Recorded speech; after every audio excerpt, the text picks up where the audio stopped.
मेरी आवाज़ बहुत खूबसूरत थी। जब भी खिड़की पर खड़ी होकर गाना लोग पैसे दे जाते। इसी से घर का चूल्हा जलता था। एक दिन वहाँ से एक अमीर आदमी गुजरा।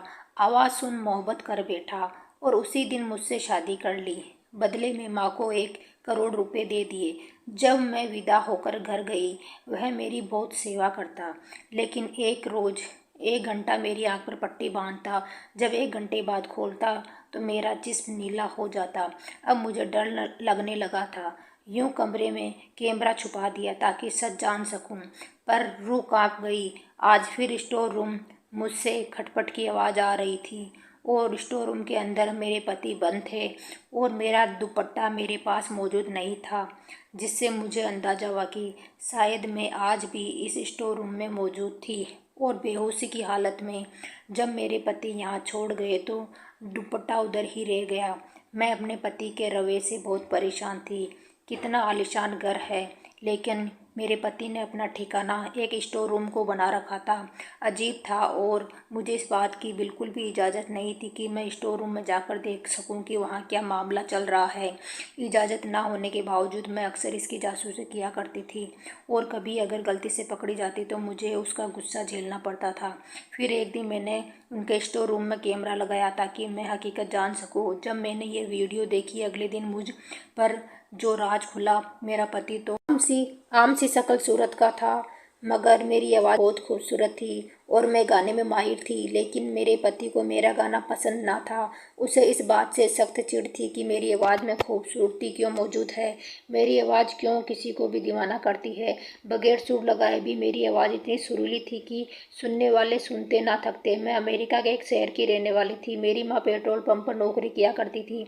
एक दिन वह घर पर मायूसी और गम की हालत में आई तो खबर मिली कि उसकी उम्र के ज़्यादा होने की वजह से उन्हें नौकरी से निकाल दिया है। माँ परेशान थी कि कमाई का एक ही जरिया था। हमने कोई रकम भी जमा नहीं कर रखी थी। हमारे अच्छे हालात बदल गए। मैं कोई इस काबिल और कामयाब लड़की नहीं थी। पढ़ाई में भी बस गुजारने लायक नंबर लेकर स्कूल की पढ़ाई ख़त्म की थी। कॉलेज यूनिवर्सिटी नहीं गई थी क्योंकि मुझे पढ़ाई का शौक़ नहीं था। मेरे पास कोई हुनर मौजूद नहीं था और अच्छी आवाज़ के अलावा कोई और चीज़ मौजूद ना थी। मैंने उसी को इस्तेमाल में लाने का सोचा और गाने लगी। इसकी शुरुआत मेरे अपने ही लोगों ने की और मुझे फरमाइश करते कि कुछ गाकर सुनाओ। मैं सुनाती और कुछ रकम दे जाते। अमेरिका जैसे मुल्क में यह कोई बड़ी बात ना थी। गाना गाना भी एक पेशा था और लोग उसे खुश दिली से अपनाते थे। मैंने मजबूरी से अपनाया। पेट की आग कुछ भी करवाती है। गाना गाना कोई मेरा खास शौक़ नहीं था। इसके अलावा मुझे फैशन डिज़ाइनिंग में दिलचस्पी थी, लेकिन पढ़ाई में लगाव नहीं था। खैर, गाने से कमाना शुरू किया और इस तरह मैंने अपनी पहली कमाई महीने के आखिरी में सारी इकट्ठी की, जो कि पहले जैसी तो नहीं थी, लेकिन ज़िंदगी की ज़रूरतें पूरी करने के लिए काफ़ी थी। हालात तंग थे, लेकिन गुजारा हो ही जाता था। लिहाजा मैंने उसे ही अपना पैसा बना लिया और सड़क के किनारे गाने लगी। कभी किसी क्लब में गाने का मौका मिल जाता। लोग मेरी तारीफ़ें करते, मेरा गाना पसंद करते और मेरे हाथ में रकम थमा जाते। मैं माँ की उम्र बढ़ने के साथ साथ तबीयत खराब रहती थी और उसकी उम्र बढ़ती जा रही थी। अब उन्हें अपना घर याद आने लगा था कि पंजाब में था। वहाँ जाने की जिद करने लगी। मेरी माँ के सिवा कोई नहीं था, लिहाजा मैंने उनकी जिद के आगे सर झुका लिया। वहाँ गुजर बसर मुश्किल था। हालात किसी ज़रूरत से आगे बढ़कर कोई ख्वाहिश पूरी करने की इजाज़त ना देते थे, लेकिन मैं राजी थी पंजाब जाने के लिए, जो कि मेरा मुल्क था। हम पैसे कमाने के लिए अमेरिका आए थे और अब पंजाब आ रहे थे। हमने अगर बुरा वक्त देखा है, लेकिन बुरे से कई गुना ज़्यादा अच्छा वक्त भी गुजारा था। जब हम एक पूरी फैमिली थे। मैं इकलौती थी। बाबा का देहांत 1 साल पहले हो गया था। फिर माँ, मेरा और मैं माँ का सहारा बन गई, जीने की वजह बन गई। माँ ने दूसरी शादी नहीं की कि मुझे पर बुरा असर पड़ेगा। इस सब के बाद मैं बहुत सी ख्वाहिश दिल में लिए पंजाब जा रही थी। दरअसल मैं पंजाब नहीं जाना चाहती थी। वहाँ मेरे पास पैसा कमाने का कोई जरिया ना था। पंजाब आकर बहुत मुश्किल का सामना करना पड़ता। लिहाजा जो कुछ हम अमेरिका से लेकर आए थे, वह सब एक मकान खरीदने में ही लगा चुके थे और अब खाली हाथ थे। सबसे बड़ा मसला तो एक नौकरी का था। मैं वहाँ भी अपनी डिग्री लेकर जाती। कम पढ़ाई की वजह से मुझे नौकरी ना मिलती। वहाँ जहाँ नौकरी की ज़रूरत नहीं थी, वहाँ वह मुझसे तंग कपड़े पहनते और मेकअप करने की डिमांड करते। उनकी ख्वाहिश होती कि मैं बोल्ड ड्रेसिंग करूं, जबकि मैं यह सब नहीं करना चाहती थी। मैं लोगों के रवैये से, उनकी निगाहों से परेशान होने लगी। यहाँ के लोग और माहौल काफ़ी अजीब था। मैं चाहती थी कि माँ और मैं वापस चले जाएं, लेकिन अब हमारे पास कुछ ना था। माँ बिस्तर पर आ गई थी।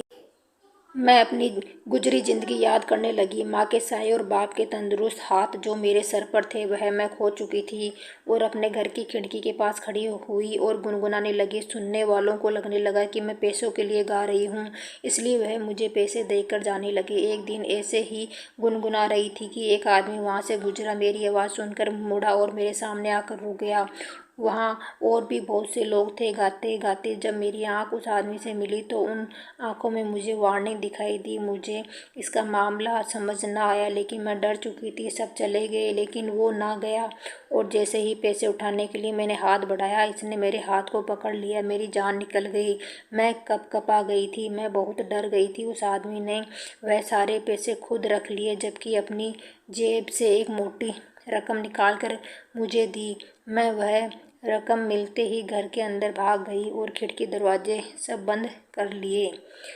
यही एक जरिया था कमाई का। इसी की वजह से मेरे घर का चूल्हा जलता था। इस वक्त मेरे जहन में आया कि मैं यहाँ पर भी आवाज़ के ज़रिए से कमा सकती हूँ, क्योंकि पंजाब आने के बाद मैंने कई लोगों से अपनी आवाज़ की तारीफ़ सुन रखी थी और कई पेशकश भी की थी कि मुझे किसी महफिल, किसी मजबे में गाना चाहिए। मैं बहुत कमा लूँगी। यहाँ पर मैंने अपने मोहल्ले की औरत से बात की, जो कुछ दिन पहले आकर मुझे अपने भाई के बारे में बता कर गई थी।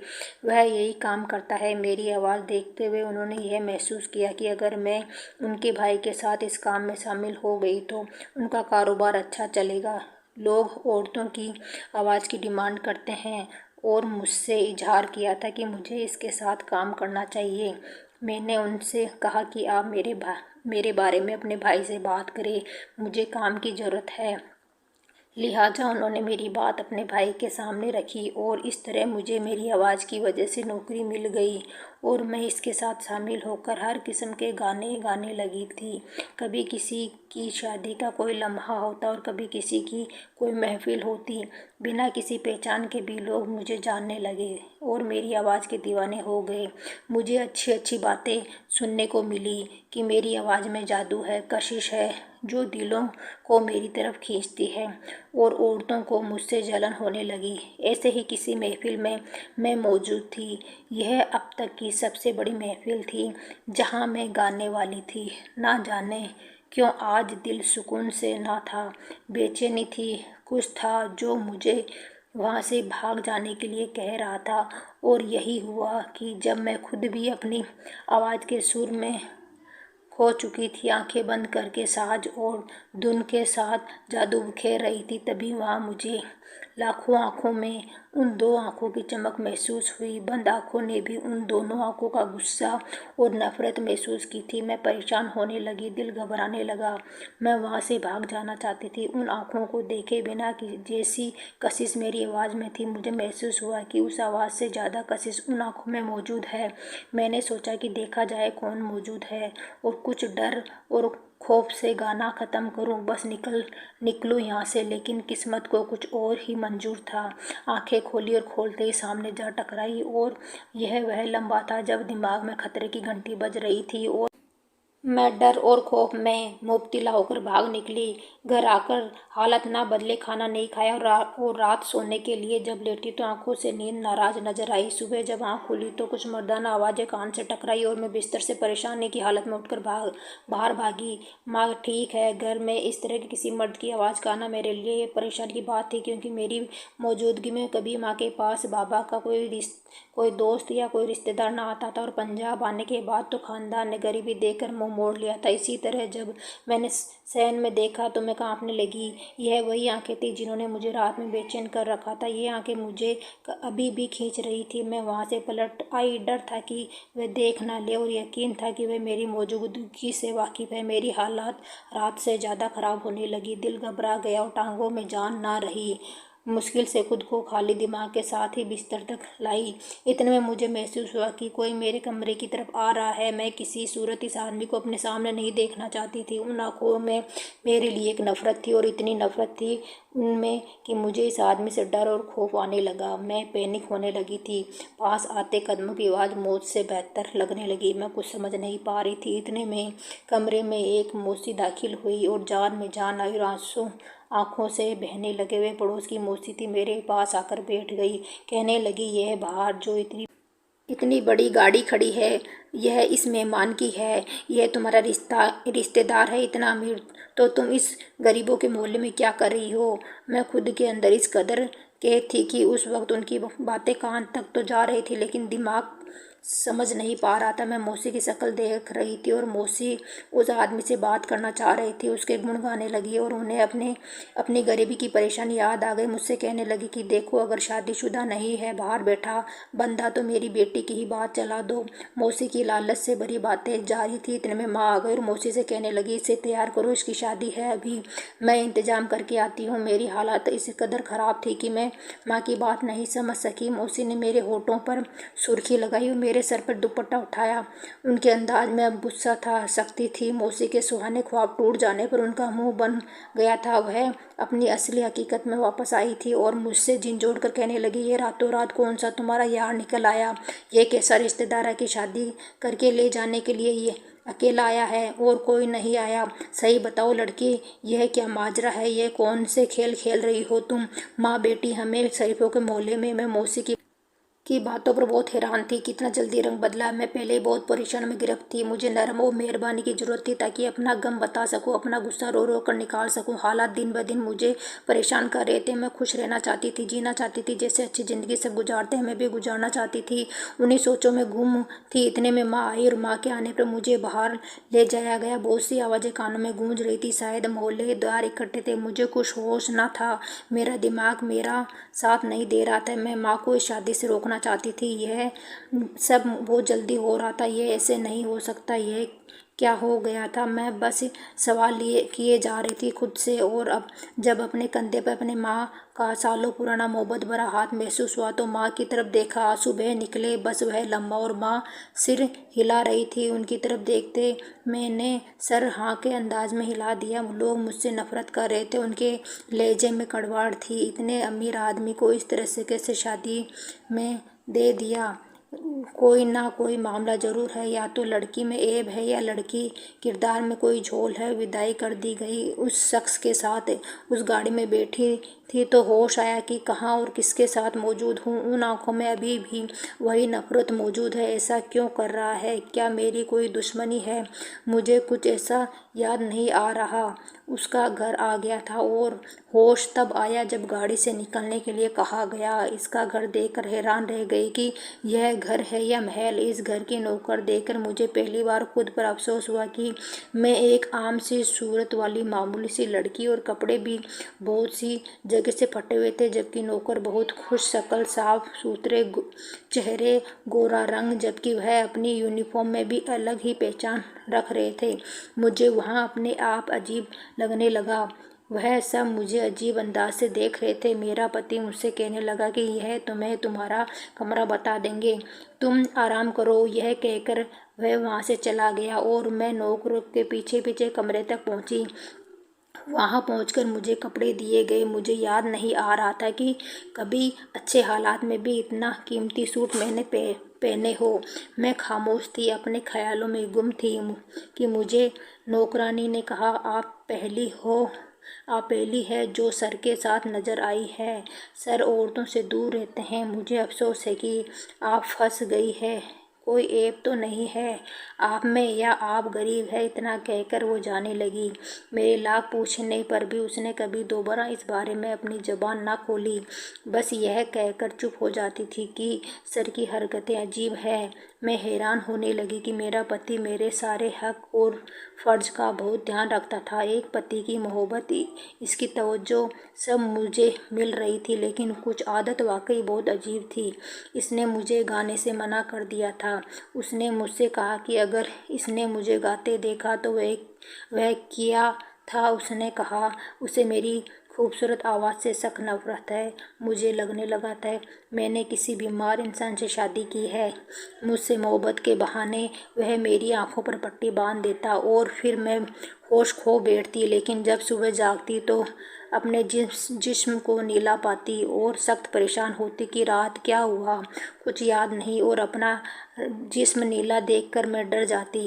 शादी के पहले जो डर मैंने उस शख्स के लिए महसूस किया था, वह खौफ एकदम से फिर जागने लगा था। शादी को इतना वक्त नहीं हुआ था, सिर्फ 3 महीने का ही अरसा गुजरा था। कोई प्यार ना था, ना ही मुझे उससे कोई मोहब्बत थी, बल्कि मुझे दोस्त की शख्सियत से भी उलझन महसूस होने लगी थी। और जब मैं जानने की कोशिश करती कि यह सब क्या है, वह क्यों नॉर्मल नहीं रहते जैसे बाकी सब रहते हैं, सवाल करने पर मुझे कभी डांट देता या कभी डांट कर चुप करवा देता। मैं पहली मुलाकात पर उनकी आंखों में मौजूद नफरत नहीं भुला पाई थी। मैंने इस बारे में भी सवाल किया था, लेकिन कोई जवाब ना मिला। और जब जिस्म के नीले होने पर सवाल करती तो कहता कि तुम जानती हो, मैं केमिकल कंपनी में काम करता हूँ, ये मेरे एक्सपेरिमेंट का हिस्सा है। अगर जागते हुए करता तुम पर तो तुम राजी ना होती, इसलिए तुम्हारे सो जाने के बाद करता हूँ। मैं अब खुद को भी बीमार समझने लगी थी। बहुत बातें दिमाग में थी, शायद यह मुझे ऐसे ही मार देगा। दिन ब दिन मैं डर में गिरफ्त होती जा रही थी। वैसे मुझ में मेरे पति की तड़प बढ़ रही थी। मैं चाहती थी कि हर वक्त वो मेरे नज़र के सामने रहे, मुझसे प्यार करते रहे। मैं अजीब सी होती जा रही थी। मुझे ज़िंदगी की राह एक बार फिर मुश्किल नज़र आने लगी थी। मैं दोहरी ज़िंदगी में फंस गई थी। एक जगह मैं अपने पति से नफरत महसूस करती थी, वहीं मैं उसकी शक्ल देखने के लिए पागल होने लगी थी। और जल्दी ही किसी नौकरानी के मुँह से मुझ पर उस हकीकत का राज खुला कि मेरी माँ ने पैसे के लालच में मेरी शादी उस आदमी से की है। वह अब एक अच्छे इलाके में शान से रह रहे हैं। उनके लिए भी मेरे पति ने अच्छा इंतज़ाम किया है। उनका बहुत ख्याल रखा जाता है। ये मुझे मालूम हुआ गुर्बत बड़ी लानत है। मेरी ज़िंदगी का सौदा मुझे और मेरी माँ को गुर्बत से खींच लाया, लेकिन ये उलझनों से भरी हुई ज़िंदगी थी। पति की मोहब्बत देखकर कभी रश्क होता, कभी अजीब हरकतें देखकर ज़िंदगी तंग होती महसूस होती। माँ की हकीकत जानने के बाद अब मैं यहाँ नहीं रहना चाहती थी। मैंने 2 से 3 बार इस महल से निकलने की कोशिश की, लेकिन कामयाब ना हो पाई। इसकी खबर जब पति को मिली तो उसने मुझे कुछ ना कहा, सिवाय इसके कि पहरा बढ़ा दिया और मुझ पर बहुत सी पाबंदियां लग चुकी थी। अब प्यार और मोहब्बत की जगह भी इसकी सख्ती आने लगी और मुझ पर घर से निकलने पर पाबंदी लग गई थी। यहाँ तक कि नौकरों से भी मैं बात नहीं कर सकती थी। शादी को सालों गुजर गया था और मैं अब खुद को अकेला महसूस करने लगी थी। पति प्यार करता था, तवज्जो देता था, लेकिन इसके अलावा भी मुझे इंसानों की कमी महसूस होने लगी थी। मुझे इस घर से निकलना था। मुझे खुली हवा में सांस लेनी थी। मैंने कोशिश की कि पति की गैर मौजूदगी में मैं एक बार फिर से घर से निकल सकूं, कहीं जा सकूं, कम से कम माँ से मिल सकूं, क्योंकि जब मैं अपनी पति से कहती मुझे माँ से मिलना है, वह बहुत गुस्सा हो जाते और इतना सख्त अंदाज होता कि मैं पछताती कि मैंने कहा ही क्यों। मैंने फिर से घर से भागने की कोशिश की और मैं पकड़ी गई। ना जाने इसके बारे में कैसे खबर हुई, लेकिन इसका बहुत गहरा असर पड़ा हमारी ज़िंदगी पर। उसे लगा मैं किसी से प्यार के चक्कर में घर से भाग रही हूँ और उससे मिलने जा रही थी, जबकि मैं बहुत पाक दामन की थी। चाह कर भी अपने चरित्र को गंदा नहीं कर सकती थी। इससे हार गई और उसका स्टोर रूम में रहना ज़्यादा हो गया। दिन रात वहाँ रहता और जब मेरे करीब आता मैं होश खो देती और जिस्म नीला पड़ने के साथ अब दर्द भी करने लगा था। मैंने हार ना मानी और अब मैं बहुत ही दिमागी परेशानी नहीं बर्दाश्त कर पा रही थी। अब ऐसे दिमागी बीमार इंसान के साथ नहीं रहना चाहती थी। आज फिर स्टोर रूम से खटपट की आवाज़ें आ रही थी और मैं स्टोर रूम के अंदर मेरे पति बंद थे। मेरा दुपट्टा मेरे पास मौजूद नहीं था, जिससे मुझे पता चला कि शायद मैं आज भी स्टोर रूम में मौजूद थी। और बेहोशी की हालत में जब मेरे पति यहाँ छोड़ गए तो दुपट्टा उधर ही रह गया। मैं अपने पति के रवैये से बहुत परेशान थी। इतना आलीशान घर है, लेकिन मेरे पति ने अपना ठिकाना एक स्टोर रूम को बना रखा था। यह अजीब था। मुझे इस बात की कभी भी इजाज़त ना थी कि मैं स्टोर रूम जाकर देख सकूं। मैं कि वहाँ क्या मामला चल रहा है। इजाज़त न होने के बावजूद मैं अक्सर इसकी जासूसी किया करती थी और कभी अगर गलती से पकड़ी जाती तो मुझे उसका गुस्सा झेलना पड़ता। फिर एक दिन मैंने उनके स्टोर रूम में कैमरा लगाया ताकि मैं हकीकत जान सकूं।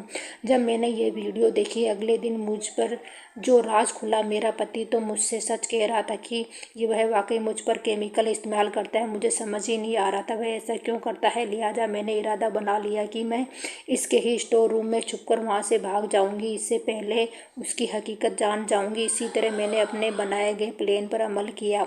स्टोर रूम अलमारियों से भरा हुआ था। मैंने अलमारियों को अपनी छुपने की जगह बनाने के लिए सोचा। वह सब की सब अजीब सी बदबूदार किस्म की चीज़ों से भरी हुई अलमारी थी। इतने में पूरे घर में मेरे नाम की आवाज़ गूंजने लगी। मैं डर गई थी, अगर मैं कामयाब ना हुई तो ज़िंदगी मुझ पर बहुत तंग हो जाएगी, मेरा पति मुझे नहीं छोड़ेगा। यह सब सोचकर मैं पैनिक होने लगी। कमरे को हर चीज़ मुझे ऐसे नज़र आ रही थी जैसे हर एक चीज़ मुझे उठाकर मेरे पति के आगे रख देगी। मैंने हड़बड़ाहट में अलमारी के दरवाजे को खोला तो एक फ्रेम मेरे पाँव के ऊपर गिरा और मेरी चीख निकल पड़ी और मैं जान गई कि अब मेरे पति मुझे ढूंढते हुए यहाँ आएंगे। मेरी चीख कमरे से बाहर तक गई होगी। मैंने फ्रेम की तरफ निगाह उठाई तो पलटना भूल गई। वह मेरे पति की तस्वीर थी, उसके बराबर में कोई और औरत थी, वह मैं ना थी। मेरी आंखों से आंसू निकलने लगे। मैं उस फ्रेम के पास बैठी थी। इतना बड़ा धोखा क्यों किया। मेरे पति पहले से शादीशुदा था। स्टोर रूम का दरवाजा खुला और मेरी मौत मेरे सर पर पहुंच गई। और इससे पहले कि वे अपने हाथों से मेरी जान निकालते उन्होंने फ्रेम की तरफ देखा और मुझे इसके पास बैठा देख वह नहीं जानते थे कि इस फ्रेम को देखकर मैंने क्या तस्वीर बना लिया था। इस फ्रेम देखकर वह बहुत गुस्से में आ गए और मेरा बाजू पकड़कर खड़ा किया। मैं पहले ही जिंदगी की सताई हुई थी। इतना बड़ा धोखा खाकर मैं मरने के करीब थी। मुझ में हिम्मत नहीं थी कि कुछ कह सकूं। बस इतना कहा कि आपकी हकीकत पर से पर्दा उठ गया है। मैं जान गई हूँ कि आपने मेरे साथ ये सब क्यों किया। मेरा ये कहना था कि मेरे पति ने चीखते हुए मुझे दोनों बाजू से झिंझोड़ डाला और कहने लगा कि तुम मेरी हो, मैं तुम्हें कहीं नहीं जाने दूंगा, मार दूंगा अपने हाथों से। मैं खुद ही मर जाना चाहती थी। जिंदगी की कोई ख्वाहिश ना थी।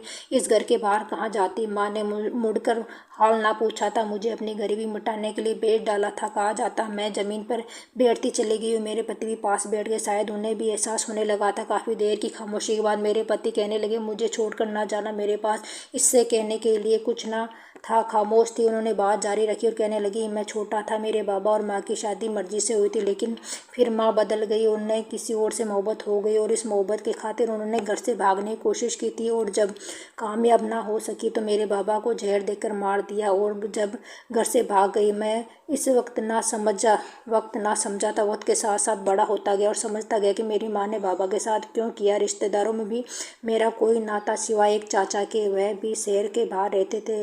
उन्हें जब मामले का पता चला तो वह आए, लेकिन चाचा को जायदाद का लालच था। मैंने वक्त से पहले सारी जिम्मेदारी खुद ही उठा ली थी। मुझे मुझे औरत जात से नफरत थी। मैंने तुम्हें अमेरिका में गाते देखा था। उन दिनों में पढ़ाई के सिलसिले में वहाँ था। मैं वहाँ तुम्हारा दीवाना हुआ था और दिल में तुम्हारी मोहब्बत के साथ साथ तुम्हारे लिए नफरत भी पाल ली थी। मैं तुम्हें भूलना चाहता था लेकिन ऐसा नहीं कर सकता था। कितना वक्त बीत गया लेकिन मैं अमेरिका की उन्हीं गलियों में मौजूद था जहाँ तुम्हें पहली बार देखा था। कितने सालों सो न सका। फिर जब तुम्हें पंजाब में देखा, इस महफिल में लोगों की नज़रों का मरकज़ देखा, उनकी बातें सुनी, वह बातें सुनना जो तुम्हें कस रहे थे। इस रात लोगों की निगाहों में बसता देखा तो खून खोल उठा। नफरत अपनी जगह, लेकिन मेरी गैरत यह बर्दाश्त ना कर सकी और मैंने इसलिए तुम्हारे हक में फैसला दिया और स्टोर रूम में बंद रहना शुरू कर दिया। अपनी इन्हीं बातों से निकलने की कोशिश की थी लेकिन मैं नाकाम रहा। जो रातों को तुम होश में बेगानी हो जाती थी वह एक नशा और दवा थी कि मैं तुम्हारी जुदाई या बेवफाई बर्दाश्त नहीं कर सकता था। तो मैंने एक केमिकल तैयार किया जिसे मैं तुम्हें इंजेक्शन के जरिए देता था कि तुम दूर ना जा सको और जब तुम यह कोशिश करोगी तो नशे की तलब लेकर खुद मेरे पास आओगी।